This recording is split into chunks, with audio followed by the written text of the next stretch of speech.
Halo adik-adik, jumpa lagi dengan kakak. Pada kesempatan kali ini kakak akan langsung saja bahas latihan soal yang ada di bab fisika inti dan radioaktivitas.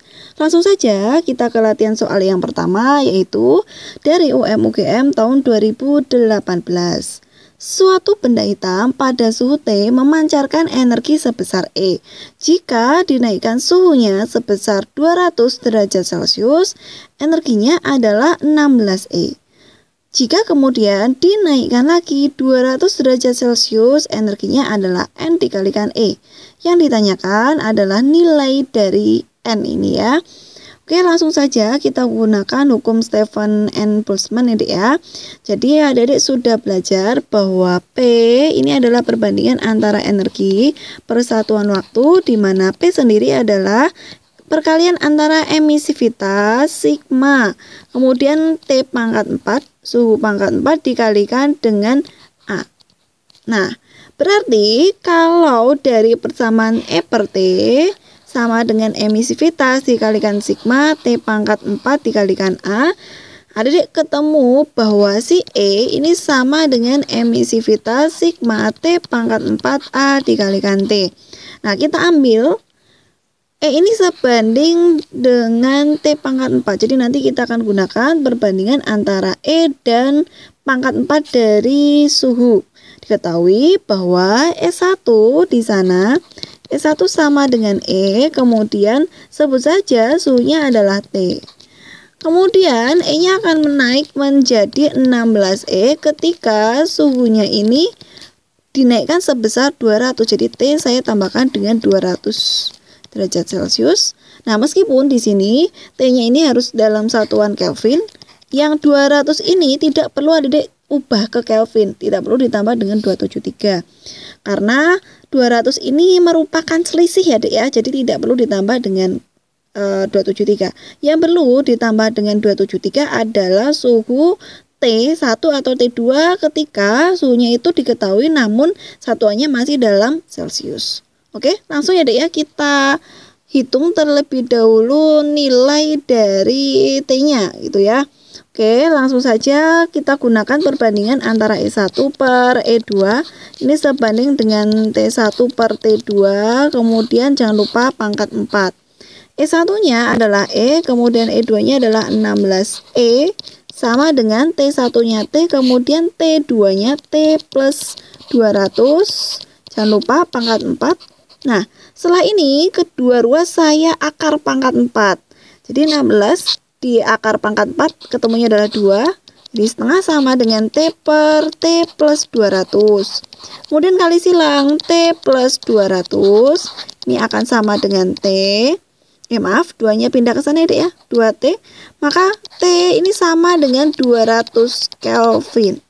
Selanjutnya kita hitung nilai N. Saya gunakan perbandingan antara E1 dengan E3 nanti ya. Jadi diketahui E1 sama dengan E, kemudian E3-nya sama dengan N dikalikan E, kemudian T1 sama dengan 200 Kelvin. T3-nya ini sama dengan T2 ditambah 200 lagi. Kan T2 tadi adalah T plus 200. Jadi saya tulis di sini T plus 200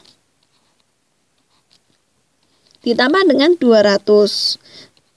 Karena T adalah 200, berarti ini 200 tambah 200 ditambah 200 hasilnya adalah 600. Sekali lagi untuk yang 200 ini dan yang ini tidak diubah ke Kelvin ya karena merupakan selisih. Langsung saja kita gunakan perbandingan. Berarti antara E1 saya bandingkan dengan E3. Sama dengan T1 per T3 pangkat 4. Oke, E1-nya adalah E, kemudian E3-nya adalah N dikalikan E. Sama dengan T1-nya adalah 200, kemudian T3-nya adalah 600. Nah, ini tinggal dipangkatin 4 ya Dek ya. Di sini 200 per 600 ini adalah 1/3. Jadi nanti 1/N sama dengan 1/3 pangkat 4, ini 1/81. Jadi N ini sama dengan 81. Opsi yang sesuai adalah yang B. Latihan soal yang kedua dari UGM tahun 2017. Fungsi kerja logam A ini 2 kali fungsi kerja logam B. Hal ini berarti, jadi kita ingat-ingat lagi ya dek ya, teori efek fotolistrik, yaitu ceritanya ada sebuah foton ya dek ya, sebut saja sebuah foton, kemudian foton ini menabrak logam. Di mana bagian terkecil dari logam ini adalah atom, kemudian atom sendiri terdiri dari proton, elektron, neutron, dan juga elektron ya. Nah, yang bisa berpindah atau tereksitasi itu cuman elektron, sementara proton dan neutron di dalam inti, jadi dia tidak bisa berpindah-pindah. Nah, ketika ada foton datang, maka di sini ada sebagian elektron yang terlepas. Karena elektron tadi sifatnya tidak stabil ya, dia bisa berpindah-pindah. Nah, jika energi foton yang datang ini simbolnya adalah E, maka ada sebagian energi yang diserap ke logam ini ya, sebut saja adalah V. V ini adalah fungsi kerja atau energi ambang. Nah, selanjutnya elektron ini bergerak, dia punya energi kinetik. Besarnya E atau energi foton datang ini sama dengan W ditambah dengan EK, di mana E tadi adalah energi foton yang datang, W adalah fungsi kerja atau energi ambang, kemudian EK adalah energi kinetik. E kalau dijabarkan adalah H dikalikan dengan F, sedangkan W ini kalau dijabarkan menjadi H kalikan F0, EK tambah EK. Nah, di sini untuk F0 ini artinya adalah frekuensi minimal atau disebut juga frekuensi ambang. Nah, jika ini fungsi kerja logam A 2 kali fungsi kerja logam B, karena W ini kan sebanding dengan H kalikan F0, maka frekuensi minimal bergas cahaya untuk terjadinya efek fotolistrik pada logam A ini 2 kali frekuensi minimal untuk terjadinya efek fotolistrik pada logam B. Jawaban yang sesuai adalah yang A. Latihan soal ketiga dari SBMPTN tahun 2018. Cahaya ungu dan cahaya hijau ini dapat menimbulkan efek fotolistrik pada sebuah bahan. Berdasarkan hal tersebut, pernyataan yang pertama adalah sebagai berikut. Yang A, elektron pada bahan tersebut lebih cepat terlepas jika yang ditembak adalah cahaya ungu. Nah, ini kita kembali ke spektrum gelombang elektromagnet, yaitu untuk cahaya tanpa ada Megi, Ku, Hibi, Niu. Ya. Nah, semakin menuju ke ungu, maka panjang gelombangnya ini semakin kecil, namun frekuensinya ini semakin besar. Sebaliknya, semakin menuju ke merah, ini lambda atau panjang gelombangnya ini semakin besar, namun frekuensinya makin kecil.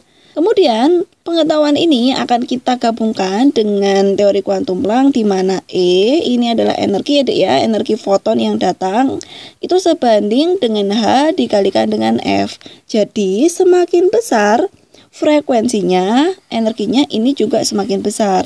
Akibatnya nanti elektron akan cepat lepas. Namun ini kembali lagi ke persamaan efek fotolistrik, yaitu E sama dengan W ditambah dengan EK. Nah, lepas atau tidaknya si elektron ini juga tergantung oleh W atau energi ambang. Nah, jadi walaupun F-nya di sini besar, namun ketika W-nya ini juga besar ya dek ya, atau energi ambangnya ini besar, nah bisa saja si elektron tadi tidak akan terlepas. Jadi untuk pernyataan A ini salah ya, karena kurang lengkap. Selanjutnya opsi yang B, jumlah elektron yang dilepaskan oleh cahaya hijau ini akan sama dengan yang dilepaskan oleh cahaya ungu untuk intensitas yang sama. Nah, intensitas ini identik dengan jumlah. Jadi kalau yang datang itu ya, jadi pada logam ini kalau foton ini yang datang ini cuma 1 ya. Jika sudah memenuhi ya, energinya sudah cukup, maka ia mampu membuat elektron terlepas. Namun jika foton yang datang ini 1, maka elektron yang lepas juga 1. Semakin banyak lagi nih dek, tambahin lagi, misalkan 2, nanti yang terlepas juga 2. Jadi ini hubungannya dengan intensitas seperti itu. Jadi jika jumlah elektron yang dilepas sama, maka intensitasnya juga sama. Jadi opsi yang B ini benar. Namun kita coba ke opsi yang C, D, dan E ya Dek ya. Kita coba yang C. Frekuensi cahaya hijau dan ungu bergantung pada fungsi kerja bahan. Nah ini salah. Karena frekuensi cahaya hijau dan ungu ini tergantung bukan pada fungsi kerja. Fungsi kerja itu sama dengan energi ambang ya Dek ya. Namun ia tergantung pada E. E atau energi foton yang datang. Selanjutnya yang D, momentum elektron yang terlepas karena cahaya hijau berbanding terbalik dengan panjang gelombang cahaya hijau. Kita turunkan dari persamaan energi kinetik. Persamaan energi kinetik yaitu EK ini sama dengan setengah mv kuadrat. Saya kalikan dengan sekawannya jadi m per m. Nanti m kali m ini kan m kuadrat dikalikan dengan v kuadrat atau sama dengan mv kuadrat per 2m. Nah, mv ini adalah rumus momentum. Jadi ini sama dengan p kuadrat per 2m. Dari persamaan efek fotolistrik tadi yang E sama dengan W ditambah dengan EK, kita ubah menjadi EK ini sama dengan E dikurangi dengan W. Selanjutnya EK-nya saya ubah menjadi P kuadrat per 2M. Kemudian E-nya saya ubah menjadi NHC per lambda dikurangi dengan W. Kesimpulannya adalah momentum ini berbanding terbalik dengan lambda, namun di sini Adik harus lihat momentumnya ini ada kuadratnya. Jadi ini lebih tepatnya adalah momentum kuadrat atau kuadrat momentum yang lepas karena cahaya hijau ini berbanding terbalik dengan panjang gelombang cahaya hijau. Di opsi yang D ini juga salah. Selanjutnya yang E. Elektron yang lepas karena cahaya hijau memiliki arah kecepatan yang sama meskipun daerah terjadinya efek fotolistrik tidak terdapat medan listrik. Nah, di sini, terlepasnya elektron ini sangat dipengaruhi oleh energi foton yang datang dan juga energi ambangnya. Nah, arah kecepatan lepasnya ini juga dipengaruhi oleh ini ya, sudut tumbukannya ini, Dik. Oke, jadi ini kalau cuman diketahui tidak terdapat medan listrik saja salah, karena untuk terlepas tidaknya elektron tadi masih tergantung sama energi foton datang, kemudian energi ambang dan juga sudut datangnya. Ya, seperti itu. Jadi jawaban yang benar tadi adalah B. Latihan soal keempat ini dari UGM tahun 2019. Foton dari cahaya A mempunyai energi 4 kali dari energi foton dari cahaya B. Perbandingan antara momentum foton cahaya A dengan momentum foton cahaya B adalah. Nah, ini karena yang ditanyakan momentum, kita gunakan sifat cahaya ini sebagai partikel. Nah, ketika partikel, maka ia mempunyai momentum. Nah, persamaan momentum saya akan turunkan dari energi kinetik karena hanya itu yang bisa dipakai ya. Oke, energi kinetik tadi EK ini sama dengan setengah mv kuadrat. Kemudian ini saya kalikan dengan sekawannya yaitu m per m. Jadi nanti EK sama dengan mv kuadrat per 2M. Nah, di sini M kali V ini adalah persamaan momentum. EK sama dengan menjadi P kuadrat per 2M. Setelah itu, momentum ini tinggal pindah ruas ya Dek ya ke atas jadi 2M dikalikan dengan EK, kemudian diakar.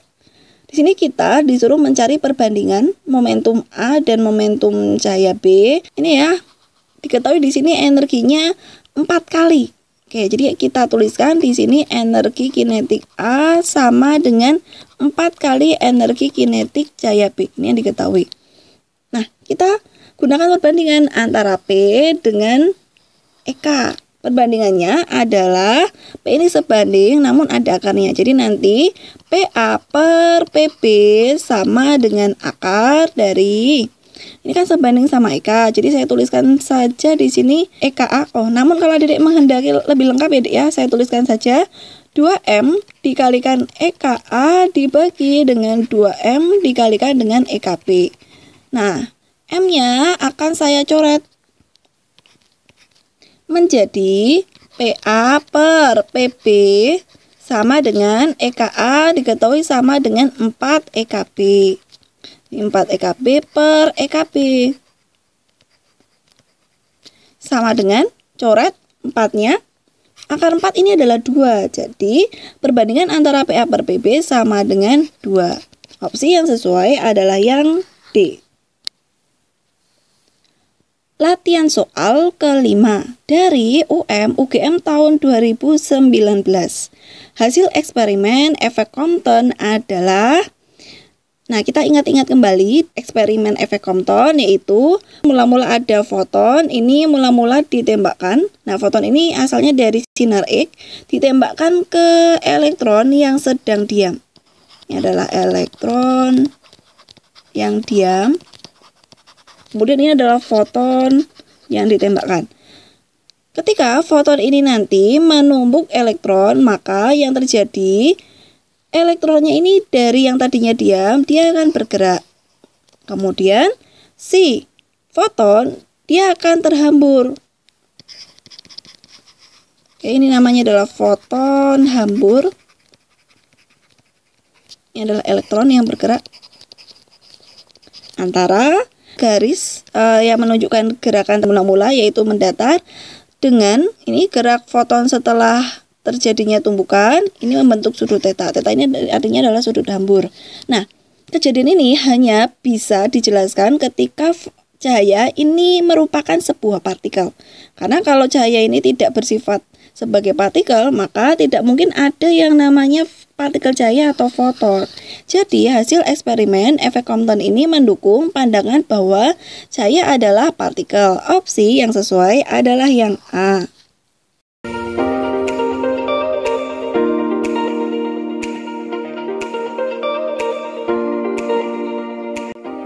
Latihan soal ke-6 dari UGM tahun 2018. Momentum suatu elektron awalnya sama dengan mc.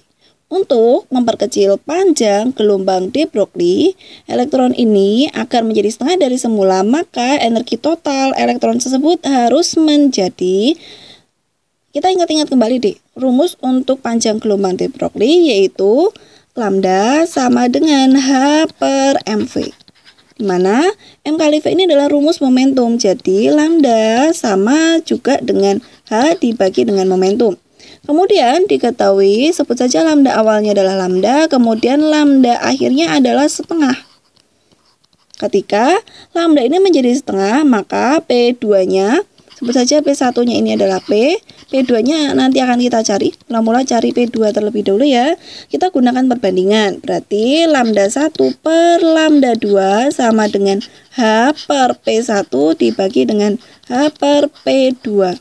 Nah, ini kan sama saja dengan lambda 1 per lambda 2 sama dengan H per P1. Kalau dibagi itu kan sama aja dibalik ya dek ya. Jadi ini kan sama aja H per P1 dibagi dengan H per P2. Nah ini dibalik. Menjadi P2 per H, kemudian lambda 1 per lambda 2 ini sama dengan P2 per P1. Katanya lambda satunya ini adalah lambda, kemudian lambda 2 adalah setengah atau 0,5 lambda. Sama dengan P2 per P1. Oke, P2 jadi sama dengan lambda dibagi dengan setengah lambda ini 2. 2 P1 atau 2P. Setelah ini, yang ditanyakan adalah energi total elektron. Karena ia bergerak dengan kecepatan C ya, C ini adalah cepat rambat cahaya, jadi langsung kita gunakan energi total yang ada pada teori relativitas Einstein yang ada hubungannya dengan momentum, yaitu E kuadrat sama dengan E0 kuadrat ditambah dengan P kuadrat C kuadrat. P di sini adalah momentum, kemudian E0 ini adalah energi diam, saya gunakan di sana M C kuadrat, sebut saja masa awalnya ini adalah M ya dek ya. M C kuadrat saya nanti akan kuadratkan, kemudian ditambah P-nya menjadi 2P seperti yang sudah kita turunkan tadi ya dek ya. P2 ini sama dengan 2P. Kita masukkan di sebelah sini. Kemudian jangan lupa dikuadratkan. Dikalikan dengan C kuadrat sama dengan M kuadrat C pangkat 4 ditambah ini jadi 4P kuadrat C kuadrat. Nah, diketahui momentum awal atau P tadi ini sama dengan MC. Nah, kita masukkan lagi di sini, Dek. Jadi nanti M kuadrat C pangkat 4 ditambah 4 dikalikan MC kuadrat. Berarti nanti M kuadrat C kuadrat dikalikan C kuadrat. Oke, jadi adik-adik jangan bingung ya, Dek ya. Ini awal. Momentum awalnya saya masukkan ke sebelah sini. Oke, saya lanjutkan lagi, Dek. Sama dengan M kuadrat C pangkat 4 ditambah dengan 4 M kuadrat C pangkat 4. Ini adalah E kuadratnya. E kuadrat sama dengan ini 5 M kuadrat C pangkat 4. Jadi E atau energi total elektron tersebut adalah akar 5 M C kuadrat. Opsi yang sesuai adalah yang D. Latihan soal ke-7 dari SBMPTN tahun 2018. Sejumlah atom hidrogen dipapari gelombang elektromagnet sehingga tereksitasi. Atom-atom ini kemudian memancarkan gelombang elektromagnet sehingga turun ke keadaan dasar. Panjang gelombang terbesar 2 garis spektral yang dihasilkan adalah. Jadi di sini diketahui ini turun ke keadaan dasar ya. Jadi diketahui N tujuannya adalah sama dengan 1 karena turun ke keadaan dasar. Nah, panjang gelombang terbesar 2 garis spektral yang dihasilkan. Di sini saya gunakan N asal. Yang pertama adalah 2. Tuh ya. Jadi ini lintasan setelah lintasan yang pertama. Kemudian N asal yang selanjutnya adalah atau yang kedua ini adalah 3. Kenapa kok N asalnya ini dipilih yang dekat? Kita kembali ke teori atom, di mana atom itu terdapat inti, kemudian elektron terdapat pada lintasan-lintasan. Seperti itu ya. Jadi misalkan nanti ada elektron dari jauh tak hingga ini datang menuju ke lintasan dasar ya, Dek ya. Karena dari jauh tak terhingga ke dasar ini pasti energinya ini besar ya, Dek ya. Energinya besar. Ketika energinya besar, karena kan lintasannya jauh, pasti yang dilepas juga besar.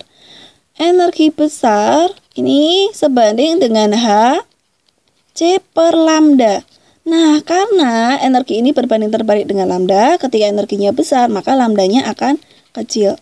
Lalu bagaimana ketika kita ingin memperoleh lambda yang besar? Caranya adalah si elektron tadi diambil yang pindah dari lintasan yang dekat aja.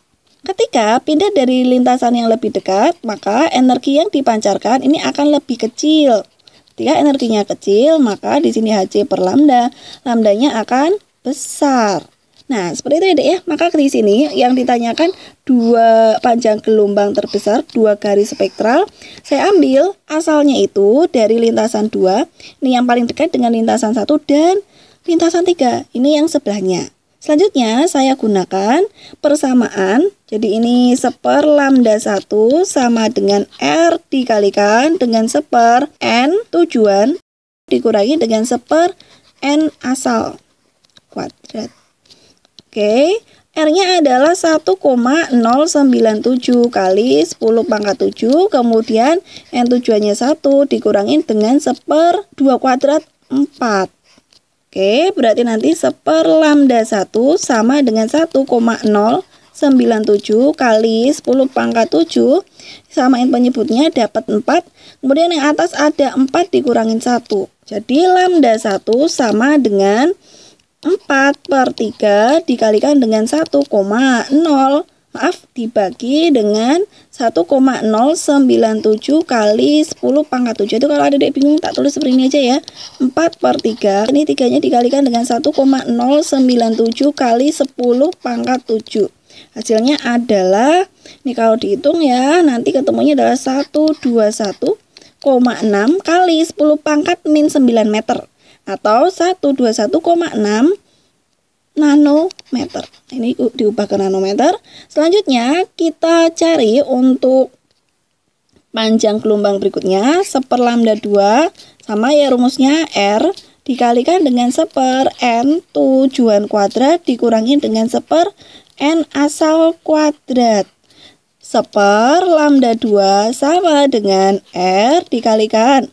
Tujuannya 1, kemudian asalnya adalah 3. 3 kuadrat 9. Nanti lambda 2 ini samaan penyebutnya jadi 8. Oke, 8 per 9. Oke, 8 per 9. Nih, ya langsung saya kurangkan ya, Dek, ya. Jadi lambda 2 sama dengan 8 per 9. R-nya masih di atas 1,097 kali 10 pangkat 7. Nah, lambda 2 sama dengan 9 per 8. 1,097-nya ini di bawah. Kali 10 pangkat 7 ya.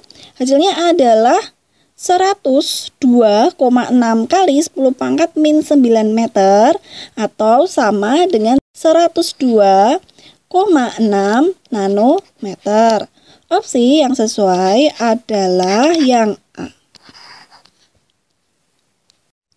Latihan soal ke-8 dari UM/UGM tahun 2019. Menurut teori atom Bohr, jika jejari orbit elektron pada keadaan N sama dengan 1 adalah 0,0529 nanometer, berapakah jejari orbit elektron pada keadaan N sama dengan 5? Oke, yang perlu adik ketahui bahwa N ini adalah bilangan atom atau bisa juga semacam tingkat lintasannya. N sama dengan 1 berarti dia berada pada lintasan dasar atau lintasan pertama, kemudian N sama dengan 5. Ini artinya elektron berada pada lintasan kelima dari inti. Nah, rumus untuk mencari jari-jari untuk lintasan kelima ini kita bisa gunakan N sama dengan N kuadrat dikalikan dengan R pada tingkat dasar. Di sini diketahui R pada tingkat dasar adalah 0,0529, kemudian N-nya yang ditanyakan adalah 5. Jadi R5 sama dengan 5 kuadrat dikalikan dengan R1 yaitu 0,0529. Langsung saja Dedek kalikan 25 dikalikan dengan 0,0529 sama dengan 1,32 nanometer. Jawaban yang sesuai adalah yang B. Latihan soal ke-9 dari UM/UGM tahun 2019. Seorang pengamat bergerak dengan kecepatan 0,6 C menyusur permukaan bumi dengan C adalah cepat rambat cahaya dalam ruang hampa. Pengamat itu melewati sebuah bangun di bumi yang terlihat olehnya sebagai sebuah lintasan dengan jari-jari 1 meter. Bangun geometris itu jika dilihat oleh orang yang diam di bumi berupa elips dengan jarak antar titik api berapa? Mula-mula Dedek gambar terlebih dahulu. Ada 2 buah bangun, tapi sebenarnya ini cuma 1 bangun ya Dek ya. Cuman untuk yang lingkaran ini diamati oleh seseorang yang bergerak dengan kecepatan V sama dengan 0,6 C. Nah, ia akan melihat bangun yang harusnya elips ya Dek ya. Elips menurut orang yang diam ini sebagai sebuah lingkaran. Ini diam ya Dek ya, diamati oleh seseorang yang diam. Untuk bangun yang diamati oleh pengamat yang bergerak, dia memiliki jari-jari 1 meter.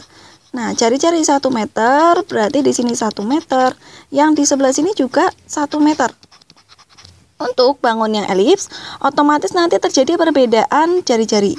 Sebut saja nanti di sebelah sini adalah A, yang ini adalah B. Nah, nanti kalau B-nya tetap 1 meter, kemudian A-nya ini bukan 1 meter. Dia lebih panjang daripada 1 meter. Kita akan gunakan rumus perubahan panjang sesuai dengan teori relativitas Einstein, yaitu L sama dengan LO kalikan akar 1 min V kuadrat per C kuadrat. L ini adalah panjang menurut pengamat yang bergerak. Jadi untuk menurut pengamat yang bergerak tadi adalah 1 meter. Kemudian LO ini adalah panjang menurut pengamat yang diam, berarti A. Karena di sini L-nya sudah diketahui, yang dicari adalah LO, maka persamanya akan saya ubah menjadi LO ini sama dengan L dibagi dengan akar 1 min V kuadrat per C kuadrat. Langsung saja saya masukkan. LO sama dengan L-nya adalah 1, kemudian dibagi dengan akar 1 min V kuadrat. V kuadrat berarti nanti 0,6C ini saya kuadratkan menjadi 0,36. C kuadrat dibagi C kuadrat. LO-nya ini adalah A, berarti 1 dibagi akar 1 dikurangi 0,36, ini adalah 0,64. Nah, sama aja ini 1/0,8. 0,8 ini setara dengan 4/5. Jadi, A sama dengan 5/4 meter. Selanjutnya, kita tinggal masukkan ke dalam persamaan untuk mencari fokus pada bidang elips, yaitu F sama dengan akar dari A kuadrat dikurangi dengan B kuadrat. A kuadrat berarti 5/4 dikuadratin jadinya adalah 25/16 dikurangin B. B-nya adalah 1, kita ubah menjadi 16/16. Sama dengan akar dari 9/16 atau sama dengan 3/4. Perlu adik ketahui bahwa titik fokus ini posisinya ada di sebelah sini. Oke, ini adalah bidang elips. Nah, titik fokus di sebelah sini. Karena di sini yang ditanyakan adalah jarak antar titik api. Karena di sini adalah 3/4, ini juga 3/4. Berarti kalau jarak antar titik api ini artinya adalah 2 kali F. Sama dengan 2 dikalikan 3/4. Sama dengan 1,5 meter. Opsi yang sesuai adalah yang C. Latihan soal ke-10 dari SBMPTN tahun 2017.